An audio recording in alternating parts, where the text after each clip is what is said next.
ప్రజలన్నా ఆంధ్రప్రదేశ్లో మహిళన్నా అంటే ఓడించారని కోపమా? అసలు ఏంటి దీని ఎజెండా ఏంటి? ఋషి గారు, మీరు, శ్రీనివాస్ గారు, యామిని గారు, అందరికీ నమస్కారం అండి. ఏబిఎన్ వీక్షకులందరికీ. ఇక్కడ వాళ్ళు ఎన్ని దురాఘాతాలైనా చేస్తారండి, ఎన్ని అరాచకాలైనా చేస్తారు. వాళ్ళు మహిళల, వృద్ధుల, పసిబిడ్డల, కన్న తల్ల, చెల్ల, సొంత బాబాయ, నాన్నగారి స్నేహితుడ, నాన్నగారి సన్నిహితుల, ఈ వ్యత్యాసం ఏమీ ఉండదండి అతనికి.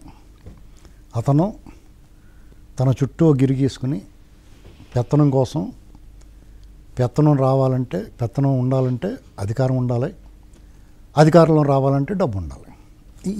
ఈ లైన్లోనే అతను పనిచేస్తాడు. అతనికి మానసిక దౌర్బల్యం ఉందండి. ఎందుకంటే అతను నేనే రాజు, నేనే మంత్రి అనుకుంటాడు.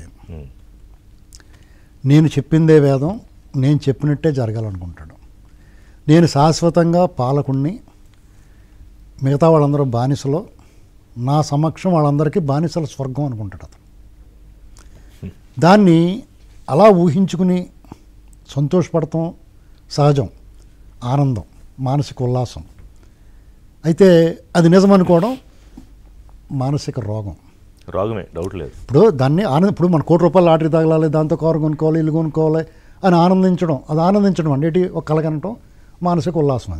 అది నిజం అనుకుని ఇంట్లో డబ్బులు తేని ఇంట్లో వాళ్ళకి ఎగెత్తున్నాం అనుకు మనకి ఇంట్లో కూర్చొని ఏ పని చేయకుండా ₹1,00,00,000 అలా కాదండి. మన కలగని బీరోలో ఉన్న డబ్బులు పట్టురమ్మన్నా మనకి ఇంట్లో వాళ్ళని మన పిచ్చి అనుకుంటారు. ఇది ఆయన పరిస్థితి.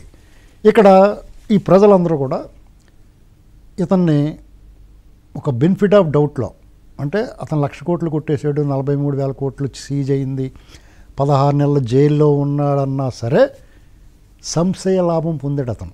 అంటే అతను ఏం చెప్పారు, నా మీద కక్ష కట్టారు, సోనియా గాంధీని ఎదిరించాను కాబట్టి నా మీద కేసు పెట్టారు అని చెప్పేసి ఆయన ఓ సంశయాన్ని వదిలేడు.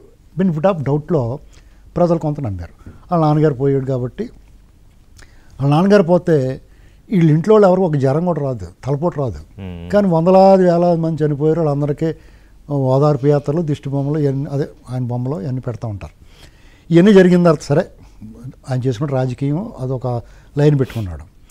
ఇక్కడ వాళ్ళ అమ్మగారు వస్తారు, వాళ్ళ నాన్నగారు చనిపోయాడు, వాళ్ళ చిన్నాన్ని చంపేశారు, ఈయన కూడా చంపేస్తున్నారు, మీరు మా వాడికి ఒక ఛాన్స్ ఇవ్వాలి అని చెప్పి అడుగుతుంది.